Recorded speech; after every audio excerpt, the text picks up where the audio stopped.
ओम साई राम।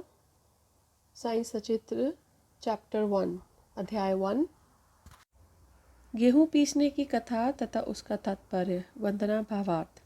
पुरातन पद्धति के अनुसार श्री हेमंतपद श्री साई सच्चरित्र का आरंभ वंदना द्वारा करते हैं।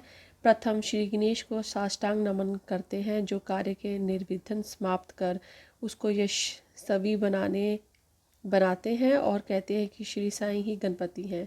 फिर भगवती सरस्वती को, जिन्होंने काव्य रचना की प्रेरणा दी, और कहते हैं कि श्री साई भगवती के भिन्न नहीं हैं, जो कि स्वयं ही अपना जीवन संगीत बयान कर रहे हैं।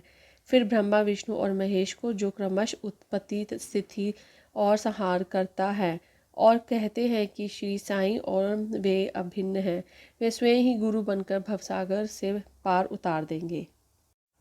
फिर अपने कुल देवता श्री नारायण आदिनाथ की वंदना करते हैं, जो कि कोकण में प्रकट हुए। कोकण में भूमि है जिससे श्री परशुराम जी ने समुद्र से निकालकर स्थापित किया था। तत्पश्चात वे अपने कुल के आदि पुरुषों को नमन करते हैं। फिर श्री भारद्वाज मुनि को, जिनके गोत्र में उनका जन्म हुआ। पश्चात उन ऋषियों को, जैसे याज्ञवल्क्य, भृगु, पराशर, नारद, वेदव्यास, सनक, सनंदन, सनत कुमार, शुक्र, शौनिक, विश्वामित्र, वशिष्ठ, वाल्मीकि, वामदेव, जैमिनी, वैशंपायन, नवयोगींद्र इत्यादि तथा आधुनिक संत जैसे नवृत्ति, ज्ञानदेव, सोपान, मुक्ताबाई, जनार्दन, एकनाथ, नामदेव, तुकाराम, कान्हा, नरहरि आदि को नमन करते हैं। फिर अपने पितामह सदाशिव, पिता रघुनाथ और माता को, जो उनके बचपन में ही स्वर्गत हो गई थी। फिर अपनी चाची को, जिन्होंने उनका भरण पोषण किया, और अपने प्रिय ज्येष्ठ भ्राता को नमन करते हैं। फिर पाठकों को नमन करते हैं, जिनसे उनकी प्रार्थना है कि वे एकाग्रचित होकर कथामृत का पान करें। अंत में श्री सच्चिदानंद सद्गुरु श्री साईनाथ महाराज को, जो कि श्री दत्तात्रेय के अवतार और उनके आश्रयदाता हैं, और जो ब्रह्म सत्य जगनी मिथ्या को बोध कराकर समस्त प्राणियों में एक ही ब्रह्मा की व्यक्ति की अनुभूति कराते हैं। श्री पराशर, व्यास और शांडिल्य आदि के समान भक्ति के प्रकारों का संक्षेप में वर्णन कर अब ग्रंथकार महोदय निम्नलिखित कथा प्रारंभ करते हैं। गेहूं पीसने की कथा। सन 1910 में मैं एक दिन प्रातःकाल श्री साईं बाबा के दर्शनार्थ मस्जिद में गया। वहाँ एक विचित्र दृश्य देखे मेरा आश्चर्य का ठिकाना न रहा। श्री साईं बाबा मुंह हाथ धोने के पश्चात चक्की पीसने की तैयारी करने लगे। उन्होंने फर्श पर एक टाट का टुकड़ा बिछा उस पर हाथ से पीसने वाली चक्की रखी। वे कुछ गेहूं सूप में निकाल लाए और अपनी कफनी की बाह चढ़ा मुट्ठी में चक्की में गेहूं डालकर उन्हें पीसना आरंभ कर दिया।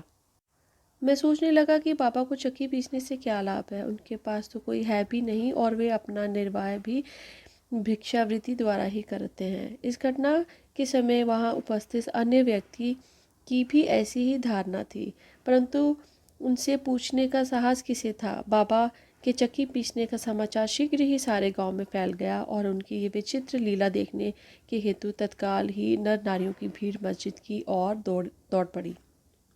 उनमें से 4 निडर स्त्रियां भीड़ को चीरती हुई ऊपर आई और बाबा को बलपूर्वक वहां से हटाकर उनके हाथ से चक्की का खूंटा छीनकर तथा उनकी लीलाओं का गायन करते हुए उन्होंने गेहूं पीसना प्रारंभ कर दिया। पहले तो बाबा क्रोधित हुए, परंतु फिर उनका भक्तिभाव देखकर वे शांत होकर मुस्कुराने लगे। पीसते पीसते उन स्त्रियों के मन में ऐसा विचार आया कि बाबा के ना तो घर द्वार है और ना ही इनका कोई बाल बच्चे हैं तथा ना कोई देख रेख करने वाला ही है।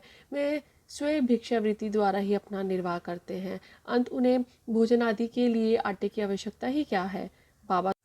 बाबा तो परम दयालु हैं। हो सकता है कि ये आटा वो हम सब लोगों में ही वितरण कर दें। इन्हीं विचारों में मगन रहकर गीत गाते गाते ही उन्होंने सारा आटा पीस डाला। तब उन्होंने चक्की को हटाकर आटे को 4 समान भागों में विभक्त कर लिया और अपना अपना भाग लेकर वहां से जाने को उद्यत हुई। अभी तक शांत मुद्रा में निमन बाबा तक्षण की क्रोधित हो उठे और उन्हें अपशब्द कहने लगे। स्त्रियों, क्या तुम पागल हो गई हो? तुम किसके बाप का माल हड़प कर ले जा रही हो? क्या कोई कर्जदार का माल है जो तुम इतनी आसानी से उठाकर लिए जा रही हो? अच्छा, अब एक कार्य करो कि इस आटे को ले जाकर गांव के मेड़ सीमा पर बिखेर आओ। मैंने शिरडी वासियों से प्रश्न किया कि जो कुछ बाबा ने अभी किया है उसका यथार्थ में क्या तात्पर्य है। उन्होंने मुझे बतलाया कि गांव में विषुचिका यानी कि हैजा का जोरों से प्रकोप है और उसके निवार्थ ही बाबा का ये उपचार है। अभी जो कुछ आपने पीसते देखा था वो गेहूं नहीं वरन विषुचिका यानी कि हैजा थी जो पीसकर नष्ट भ्रष्ट कर दी गई है। इस घटना के पश्चात सचमुच विभूषिका की सकारात्मकता शांत हो गई और ग्रामवासी सुखी हो गए। यह जानकर मेरी प्रसन्नता का पारावार न रहा। मेरा कौतूहल जागृत हो गया। मैं स्वयं से प्रश्न करने लगा कि आटे और विषुचिका हैजा रोग का भौतिक तथा पारस्परिक क्या संबंध है? इसका सूत्र कैसे ज्ञात हो? घटना बुद्धिग्रम से प्रतीत नहीं होती।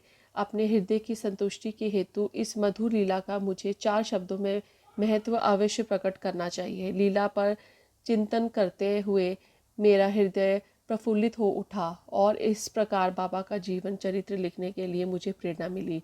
ये तो सब लोगों को विदित ही है कि ये कार्य बाबा की कृपा और शुभ आशीर्वाद में सफलतापूर्वक संपन्न हो गया। आटा पीसने का तात्पर्य। शिरडीवासियों ने इस आटा पीसने की घटना का जो अर्थ लगाया है वे तो प्राय ठीक ही है, परंतु उसके अतिरिक्त मेरे विचार से कोई अन्य अर्थ भी है। बाबा शिरडी में 60 वर्षों तक रहे और इस दीर्घ काल में उन्होंने आटा पीसने का कार्य प्राय प्रतिदिन ही किया। पीसने का अभिप्राय गेहूं से नहीं वरन अपने भक्तों के पापों, दुर्भाग्य, मानसिक तथा शारीरिक तापों से था। उनकी चक्की के 2 पाटों में ऊपर का पाट भक्ति तथा नीचे का कर्म था। चक्की की मुठिया जिसमें कि वे पीसते थे वे था ज्ञान। बाबा का दृढ़ विश्वास था कि जब तक मनुष्य के हृदय से प्रवृत्तियाँ, आस्त्री, घृणा तथा अहंकार नष्ट नहीं हो जाता, जिनका नष्ट होना अत्यंत दुष्कर है, तब तक ज्ञान तथा आत्मानुभूति संभव नहीं है। ये घटना कबीरदास जी की इससे तदनुरूप घटना की स्मृति दिलाती है। कबीरदास जी एक स्त्री को अनाज पीसते देखकर अपने गुरु निपट निरंजन से कहने लगे कि मैं इसलिए रुदन कर रहा हूँ कि जिस प्रकार अनाज चक्की में पीसा जाता है उसी प्रकार मैं भी भवसागर रूपी चक्की में पीसे जाने का यातना का अनुभव कर रहा हूँ। उनके गुरु ने उत्तर दिया कि घबराओ नहीं, चक्की के केंद्र में जो ज्ञान रूपी दंड है उसी को दृढ़ता से पकड़ लो। जिस प्रकार तुम मुझे करते देख रहे हो उससे दूर मत जाओ, बस केंद्र की ओर ही अग्रसर होते जाओ और तब ये निश्चय है कि तुम इस भवसागर रूपी चक्की से अवश्य ही बच जाओगे। श्री सद्गुरु साईनाथ ब्रह्मस्तु शुभवतु। चलती चक्की देख के दिया कबीरा रोए, 2 पाटिन के बीच में साबुत बचाए कोए। कबीरा। ओम साई राम।